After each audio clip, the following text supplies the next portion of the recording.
sabido por la norma de contratación que se han establecido supuestos de infracciones administrativas a los que son sujetos tanto los participantes, por los postores, los contratistas, los expertos independientes y los árbitros. Y quiero detenerme básicamente en un poco definir lo que se señala respecto al supuesto de las infracciones inhabilitadoras y las económicas, antes de entrar a analizar cada uno de los supuestos de las indistintas infracciones que se han motivado pronunciamientos por parte del tribunal. Como es sabido, la inhabilitación temporal consiste en la privación de manera temporal a la que es acaecido un participante, un postor, un contratista y en muchos casos algunos expertos independientes por haber incurrido en un supuesto de infracción. Esta temporalidad a la que se refiere la norma no puede ser menor de 6 ni mayor de 3 años. Luego tenemos la inhabilitación definitiva, que es la que sí establece una inhabilitación de manera permanente a los sujetos pasivos de sanción para no poder contratar con el Estado.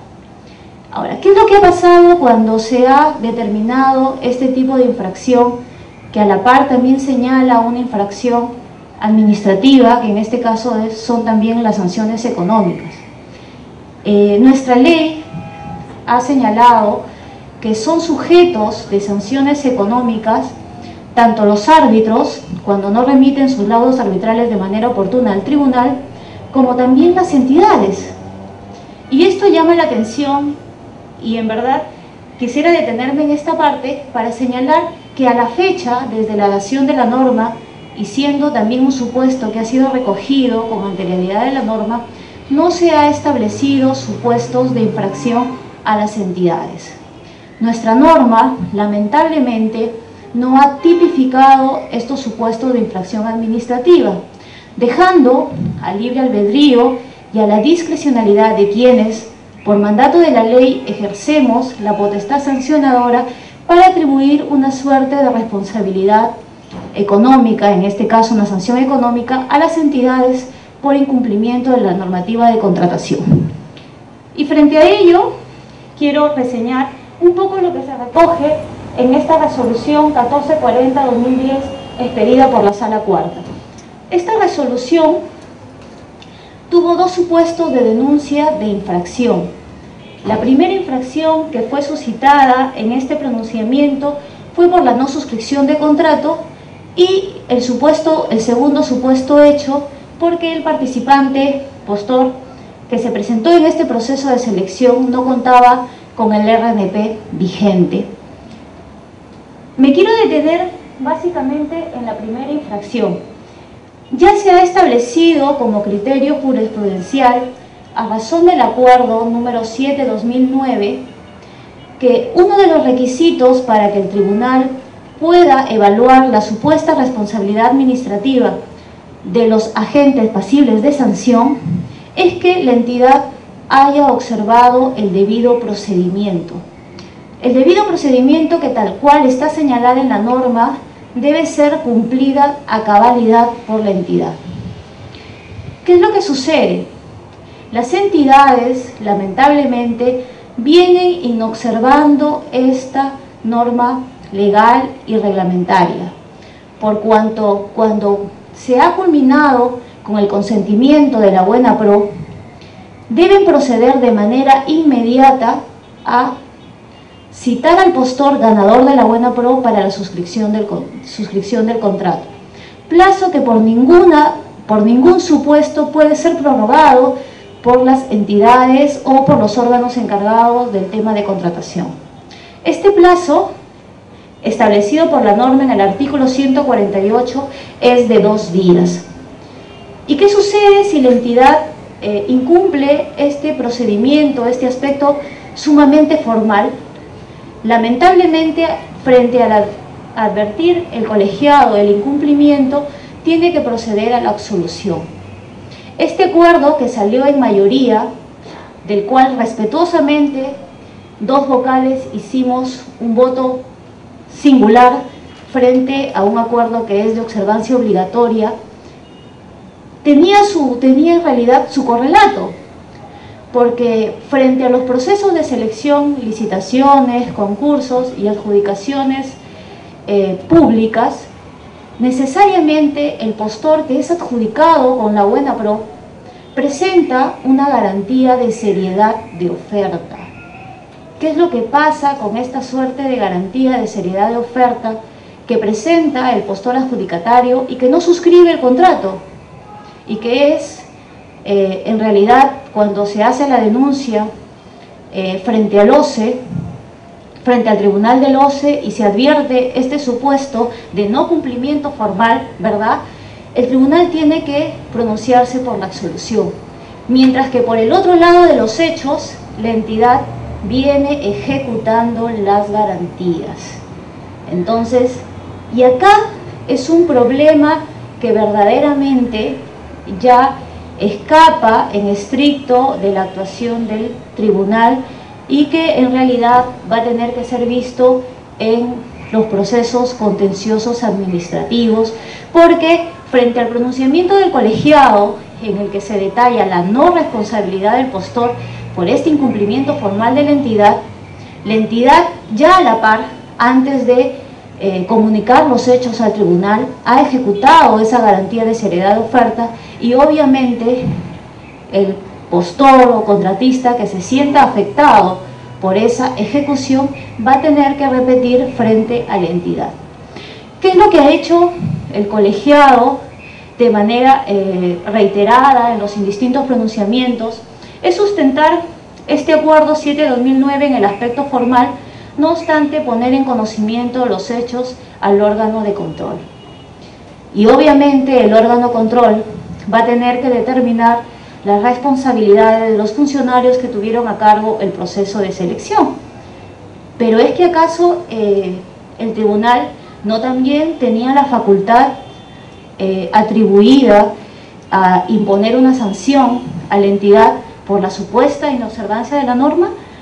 Entonces ahí creo que en realidad existen dos aspectos que, tal cual está redactada nuestra norma, nuestro reglamento, y frente al cual este colegiado no puede aplicar una suerte de control difuso por una falta de tipicidad, tiene que no puede imponer en estricto una sanción económica a las entidades.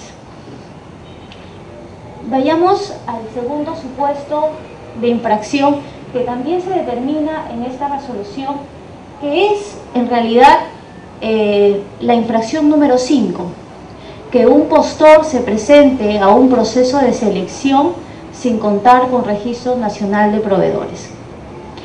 ¿Qué es lo que también se ha observado de manera reiterativa?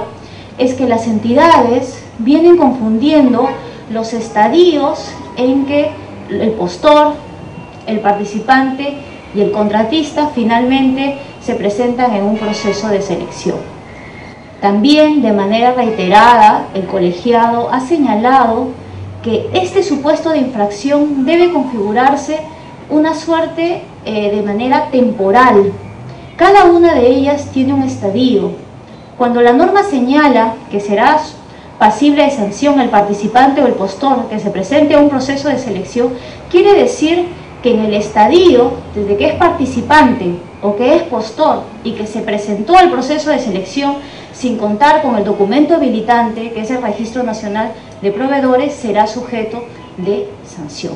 Igual la persona que contrata con el Estado sin tener dicha inscripción vigente. ¿Qué es lo que sucede? Como es sabido, el participante es el proveedor que decide voluntariamente participar en un proceso de selección y se registra según el calendario propio de las bases. ¿Cuál es la diferencia entre el participante y el postor? La diferencia en estricto es una suerte de temporalidad en el tiempo. ¿Cuál es esa suerte de diferenciación? Que el postor es aquel que llega a presentar su propuesta y es evaluada por el comité especial. Entonces, cuando la norma se refiere tanto a participante como postor, tiene que determinarse ambos supuestos según el calendario del proceso de selección.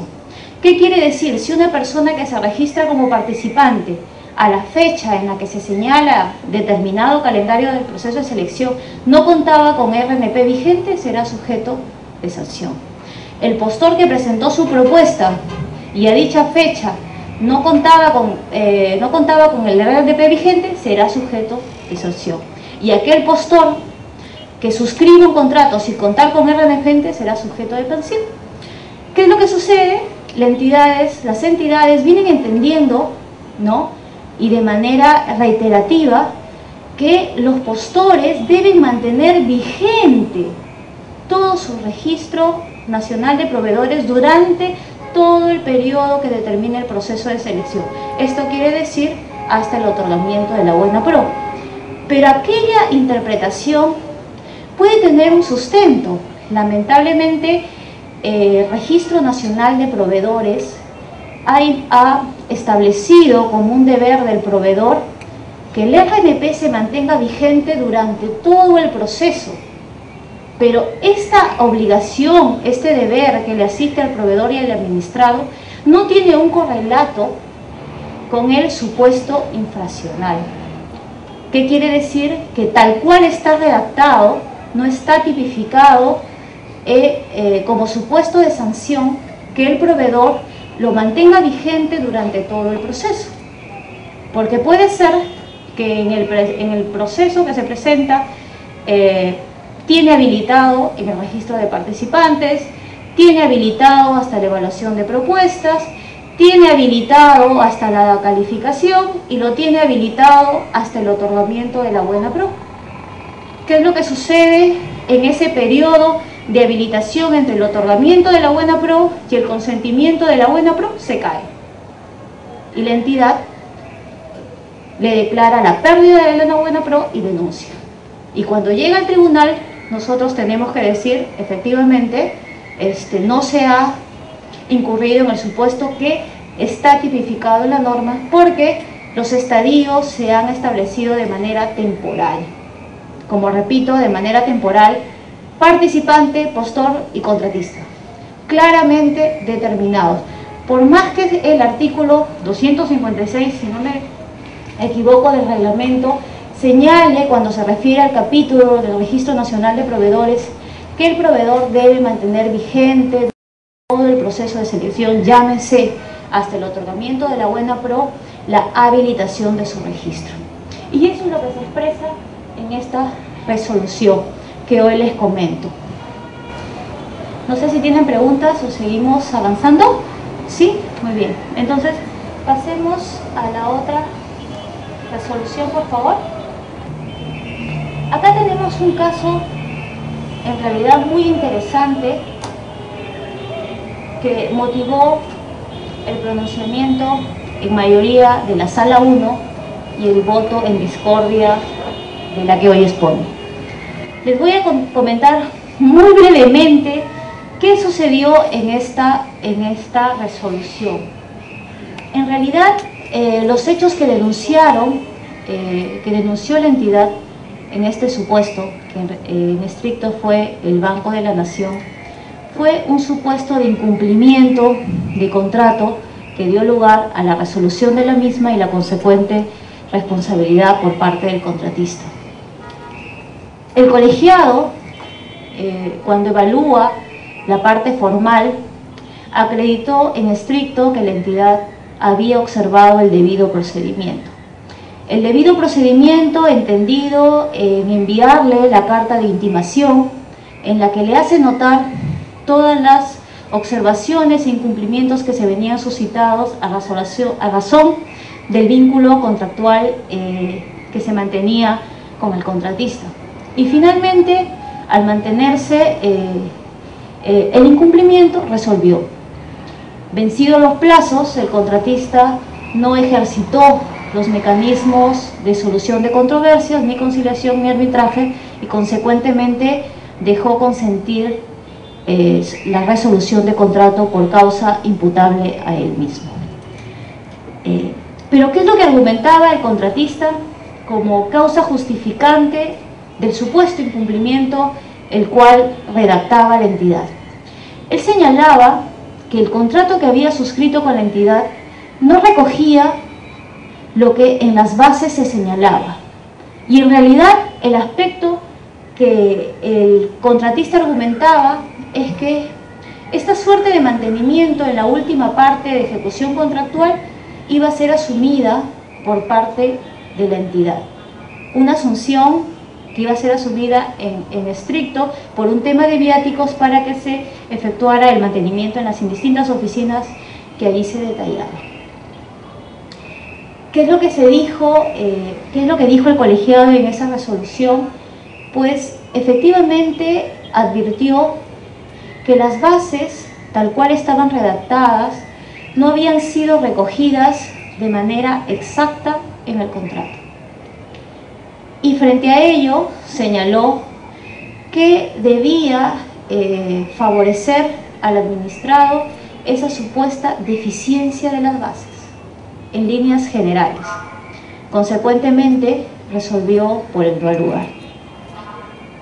Y además lo que más llamó la atención fue señalar que aplicó esta suerte de exención de incumplimiento, la excepcionalidad de incumplimiento prevista en una norma de derecho privado, ¿no?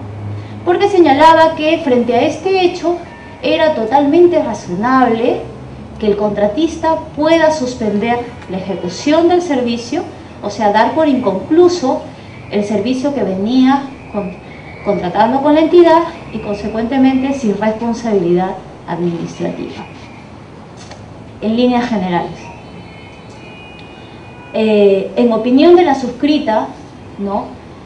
En realidad lo que pasó allí y que un poco debió motivar el mayor pronunciamiento, porque entiendo que la entidad ha solicitado la nulidad de esa resolución y no obstante ejercitar las acciones civiles administrativas que correspondan. En el caso particular que ahí se señala, el documento que habilita el vínculo frente a una entidad que tiene la potestad de administrar derechos públicos del Estado es el contrato.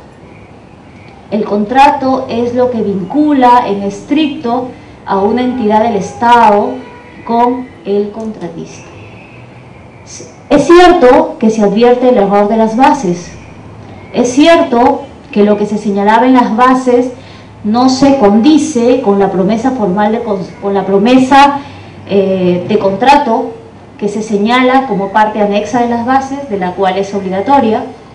Es cierto que el postor estuvo en su libre discrecionalidad de poder participar en el proceso de selección si veía que esos intereses no le eran en estricto de manera satisfactoria. Lo cierto es que se vinculó contractualmente con la entidad. Se vinculó contractualmente con la entidad a ejercitar dichas obligaciones tal cual estaban redactadas en la misma. Lo cierto es que cuando advierte esta supuesta deficiencia de las bases, ¿no? Deficiencia de las bases, la ley le provee de ciertos mecanismos que le permiten a cualquier contratista en esta suerte de igualdad de partes solicitar las modificaciones que ahí se requieran si es que son atendidas por la entidad. Tanto es así que en el interín y el desarrollo de la ejecución del servicio, la parte contratista vino ejecutando el servicio en condiciones señaladas en el contrato, hasta que en determinado periodo dijo, ya no. ¿Qué es lo que se dice en el voto? Es que frente a un contrato con la administración, a quien por ley se les ha determinado el poder introducir cláusulas exorbitantes, cláusulas en las cuales no se establece un desmedro a la libertad individual ni tampoco a la igualdad que debe asistir entre las partes, sino que están establecidas por una norma de carácter mucho más superior, una norma de carácter más imperativa, que establece las condiciones mínimas de las cuales la entidad puede reformular las cláusulas contractuales. No obstante, también se faculta a que el contratista pueda solicitar dichas modificaciones y además, si en el desarrollo de la ejecución pueda acreditar que verdaderamente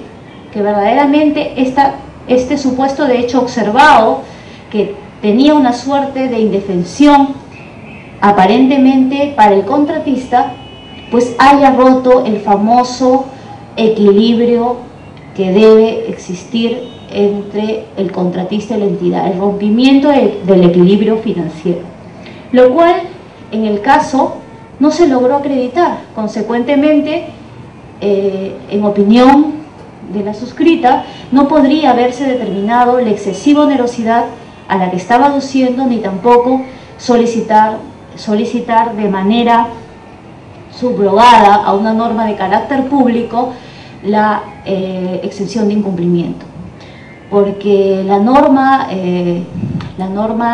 que regula el derecho público, el derecho administrativo, tiene como prioridad que en primer orden, frente a un vacío de eficiencia de una norma, se recurra en principio al derecho público, finalmente frente al vacío del derecho público, al derecho privado y a los principios que puedan regir para determinado caso. Y eso fue lo que pasó en este proceso, que hoy la entidad ha solicitado la nulidad, atendiendo a que no se habría cumplido en realidad con ejercitar el debido procedimiento ni la protección de los intereses públicos que allí se detalla, más si el contratista ni siquiera ejecutó los mecanismos que la ley le provee, como la de recurrir al tema conciliatorio o arbitral, con lo cual se entendía que su resolución había quedado consentida y administrativamente frente a cualquier otro pronunciamiento. Esta resolución, que data del 2005 del antiguo tribunal, un poco trata de establecer que supuesto no puede ser entendido como presentación de declaración con información inexacta, y lo lleva a señalar que no se había constituido el supuesto de declaración ni falsa ni inexacta porque se había advertido una suerte de error.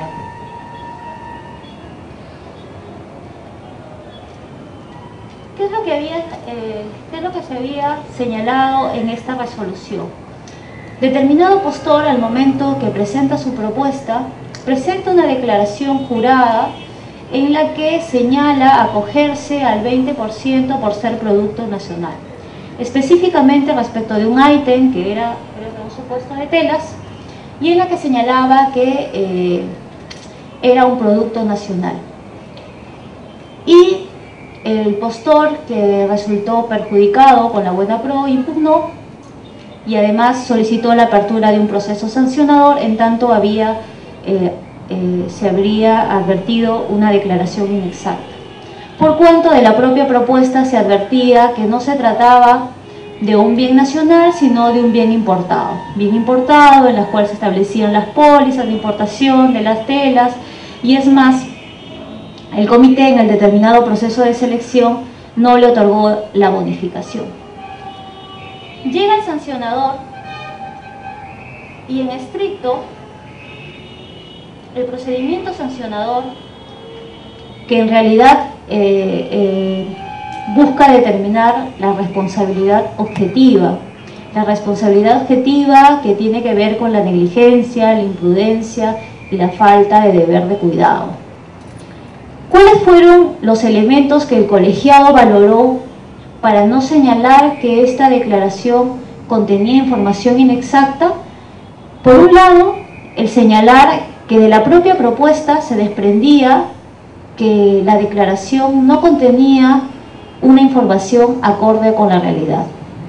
Segundo, que el proveedor, que en este caso el postor, no se había beneficiado con la bonificación del 20%, con lo cual no había tenido una suerte de provecho frente al resto de postores. Asimismo, que al advertir el hecho en la declaración, puso en conocimiento de los miembros del comité especial, señalando pues que este error se había producido a razón de su participación en varios ítems. Y en realidad fueron los supuestos de hechos indiciarios que conllevaron al colegiado de ese entonces a señalar que no se había configurado la infracción. Yo les pregunto, ¿el error no es un falseamiento de la realidad? El supuesto de infracción, de declaración de información inexacta, del cual el tribunal viene señalando, ¿no es un falseamiento de la realidad? Si estamos ante un supuesto de responsabilidad objetiva, la falta de deber de cuidado, la negligencia, ¿es un supuesto de exención? Yo creo que no, en mi humilde opinión. Pero el colegiado señaló que no se constituía y por la suerte de la lógica y de la valoración de los hechos, en estricto por el no provecho de la bonificación, por el no beneficio indebido, creyó conveniente declarar el no lugar y la no configuración del tipo infraccional.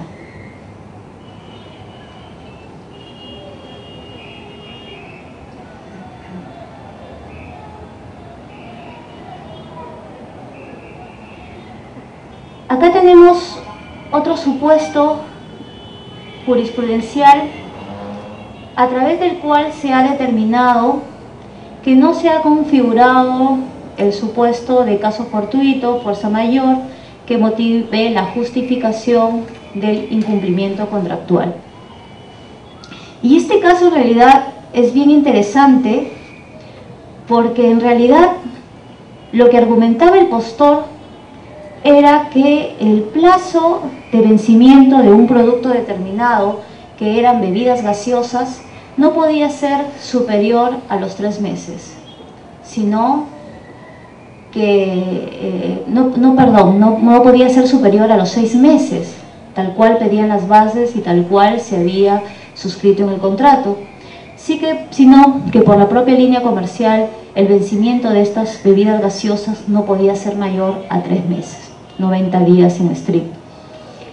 Y aparte de ello, el tema pecuniario, que en realidad esta orden de compra obedecía a 1050 nuevos soles. Y ahí habían dos supuestos alegados por el contratista. Primero, que era una situación, una imposibilidad jurídica el entregar los bienes con una fecha de vencimiento de 6 meses. Y segundo, que estaba fuera de la normativa de contratación la orden de compra girada a favor del contratista. Lo que se ha venido reiterando el tribunal es que lo que dirige la aplicación de la normativa de contratación no es el ítem ni la orden de compra que se gira o la orden de servicio en el caso particular, sino el proceso en general, conforme lo dice la normativa de contratación. Es sabido que el proceso que manda, cuando resulta aplicable la normativa de contratación en el caso particular, tiene que ser mayor a 3 UITs. Este caso en particular fue con la anterior norma que decía una UIT y consecuentemente el contratista alegaba que se encontraba fuera del escenario de la normativa de contratación, por lo cual el tribunal no podía emitir su pronunciamiento. El colegiado señaló que en realidad el proceso era por más y consecuentemente le resultaban aplicables las normas de contratación. Y con relación al tema de la vigencia del producto, ¿no?, se señaló que en atención al principio de verdad material y el requerimiento y a toda la prueba indiciaria que había hecho el colegiado, no había podido acreditar el postor que en el mercado no exista una suerte de productos de bebidas gaseosas que tengan una vigencia a la que él señalaba, 90 días. Segundo, que la práctica comercial que se señalaba allí podía haber determinado e encausado dicha circunstancia, con lo cual pudo no haber participado en el proceso de selección. Y finalmente se estableció que le asistía responsabilidad no tanto por no haber acreditado el periodo de vigencia que allí se señalaba, sino también porque ninguno de los dos periodos fueron cumplidos de manera reiterativa. Ni los bienes a los que señalaba la suerte de imposibilidad jurídica que alegaba frente a la no vigencia del producto, ni de 90 ni de los 6 meses que ahí se detalla, con lo cual se le impuso su sanción correspondiente, ¿no?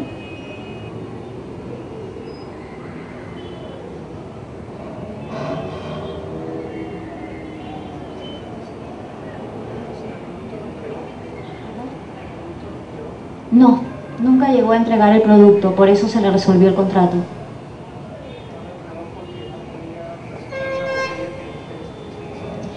Lo que sucede es que el postor trató de argumentar tanto a la entidad como al colegiado de que el periodo de vigencia exigido no podía ser superior a los 90 días.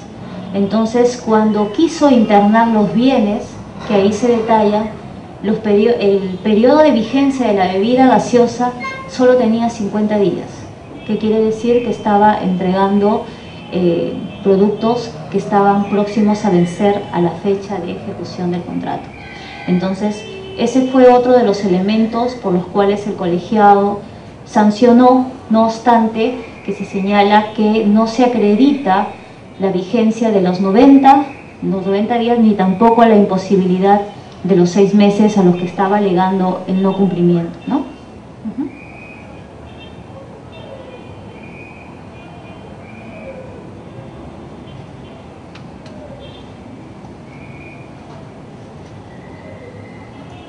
Este es otro supuesto en el que se denunció ante el colegiado una supuesta responsabilidad administrativa por una no suscripción del contrato.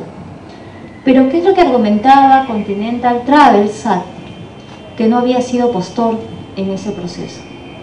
Que no había sido postor de ese proceso porque tomó conocimiento frente al requerimiento de la entidad que lo cita para la suscripción de que había sido el adjudicatario de la Buena Pro.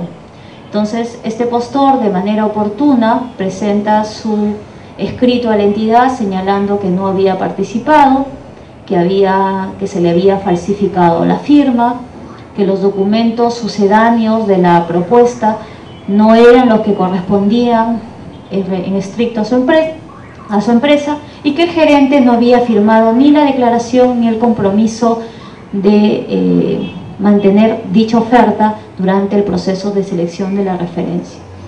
Y además de las indagaciones que ahí se desarrolla, denuncia al en ese entonces gerente de dicha empresa, quien supuestamente en un abuso de confianza había firmado la propuesta y los documentos sucedáneos de la misma. Entonces, este caso en particular llamó la atención en realidad del colegiado porque en estricto, ¿no?, el representante legal de la empresa es quien tiene de manera un poco más asequible toda la documentación necesaria para presentarse a un proceso de selección. Llámese poderes, llámese RUT, gestiones de garantías, etcétera, etcétera, etcétera. Entonces, ¿por qué este postor se negaría a suscribir un contrato y en todo caso argumentar que verdaderamente había sido pues víctima por parte de un tercero, de quien había depositado una confianza, quien teniendo acceso se había presentado a un proceso de selección? Y el que además motivó una denuncia y un proceso penal en trámite, en los cuales verdaderamente se llegó a advertir que Continental Travel no había participado en el proceso y que se le había falsificado la firma. Consecuentemente, en este caso, lo que el colegiado señaló es que en estricto Continental Travel no había sido postor. Y en esta resolución, que tiene mucho que ver con las funciones que ustedes ejercen, hubieron varios supuestos. Hubieron supuestos hasta de aplicación del principio de no bis in idem, proceso penal en trámite por documentación falsa y falsa declaración a la administración, hasta un proceso arbitral.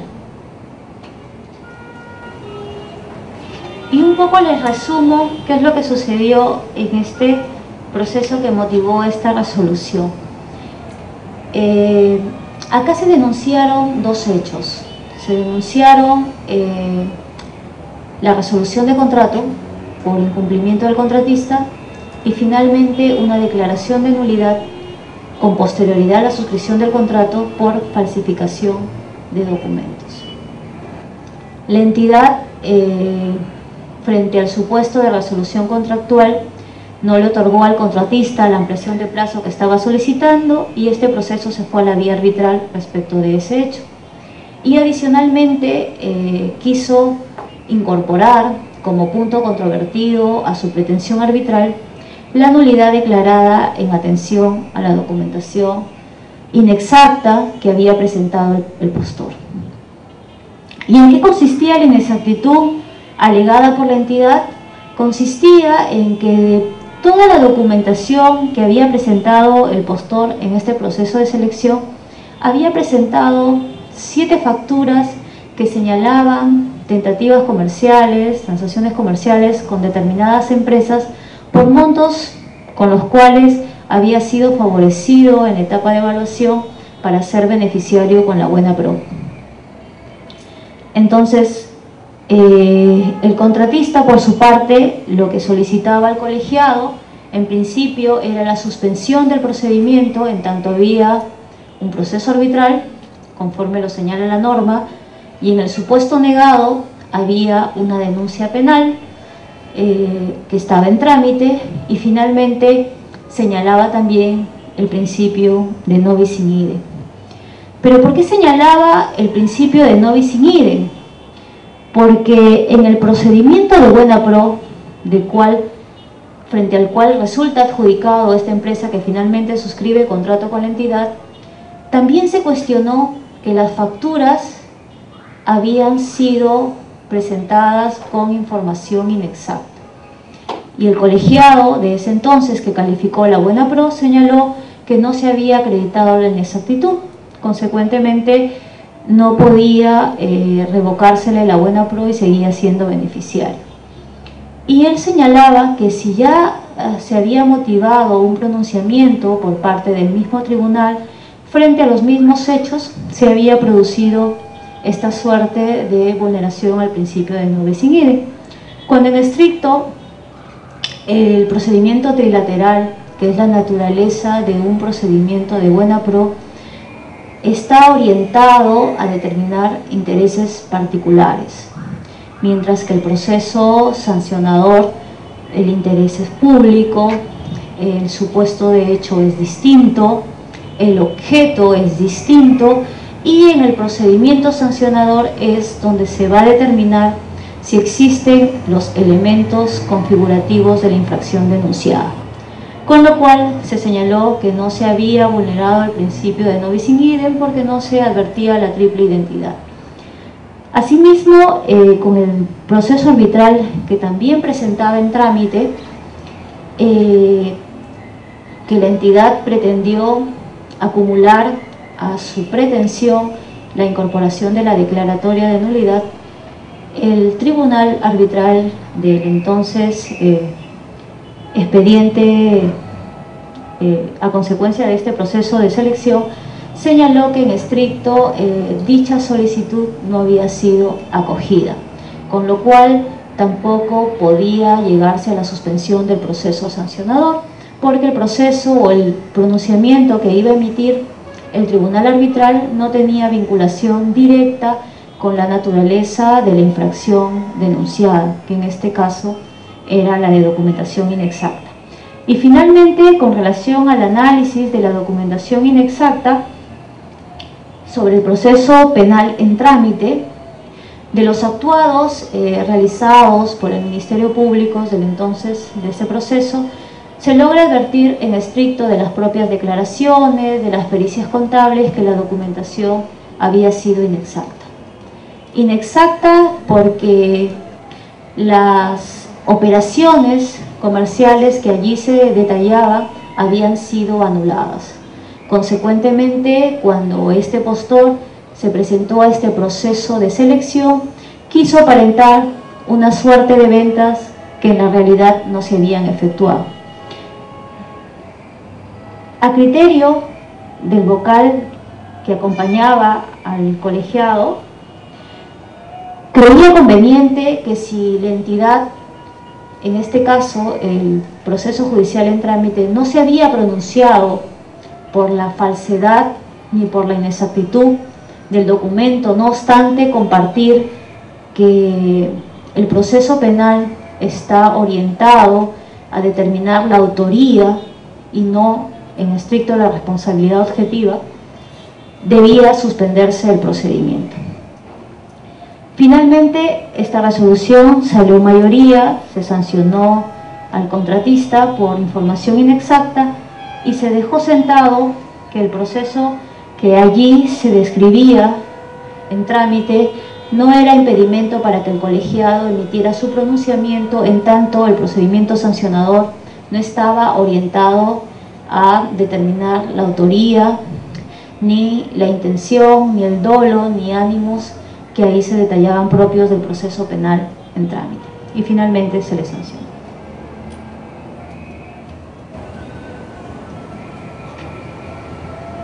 Esos son la gran mayoría de supuestos que se presentan ante el tribunal y que han pronunciado, que han motivado los distintos pronunciamientos del colegiado.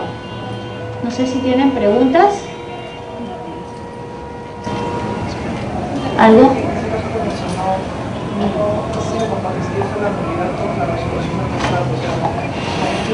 Claro. La entidad resolvió el contrato por una suerte de incumplimiento. Un incumplimiento en que la parte contratista tenía que ejecutar dicho contrato en un plazo de 60-90 días. Consecuentemente, cuando la entidad le intima a que cumpla con el plazo contractual establecido, la parte contratista le dice: yo no puedo cumplir, pero yo no puedo cumplir porque tú no me tienes el expediente técnico, porque tú no me tienes tal documentación que es relevante para yo poder ejecutar dichas partidas, con lo cual yo me acojo a este supuesto y te solicito una ampliación de plazo. En estricto, la ampliación de plazo solicitada por el contratista estaba conforme a ley, consecuentemente la entidad no pudo haber resuelto el contrato de manera eficaz, por decirlo así, porque en realidad dichas obligaciones sí eran de su parte que tenían que ser ejecutadas. Consecuentemente, dicha ampliación estaba fundamentada acorde a la ley. ¿Pero qué sucedía ahí? Nuestra norma establece que después de suscrito el contrato, el único presupuesto que tiene cualquier entidad para declarar la nulidad es la vulneración al principio de presunción de veracidad y moralidad. ¿Qué quiere decir? Que si yo en plena ejecución advierto que se ha contravenido dicho principio, declaro inmediatamente la nulidad. Y eso fue lo que pasó. La entidad ya no quiso sustentar la resolución de contrato, la cual no estaba ajustada a ley en estricto, pero sí solicitó la nulidad por haberse advertido la presentación de documentación inexacta, que al final, bueno, fue acreditado por los propios representantes que las facturas presentadas eran inexactas y con lo cual su nulidad había sido válidamente declarada, ¿no? ¿Sí? ¿Han podido enlazar la idea? ¿Sí? Sí, sí.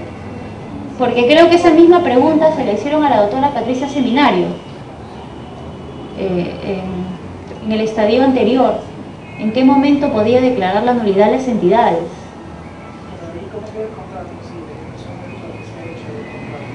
El contrato queda ejecutado porque el hecho que un postor sea sancionado no significa que no va a terminar de ejecutar el contrato, y eso lo dice la norma. Lo que sí no es eficaz es su resolución, o sea, la causal, la motivación de la resolución por parte de la entidad, la cual se efectivizó a través de una resolución de comandancia en el caso particular, no resultó ser eficaz porque la motivación no estaba por la ley, y en estricto al contratista le correspondía la ampliación de plazo.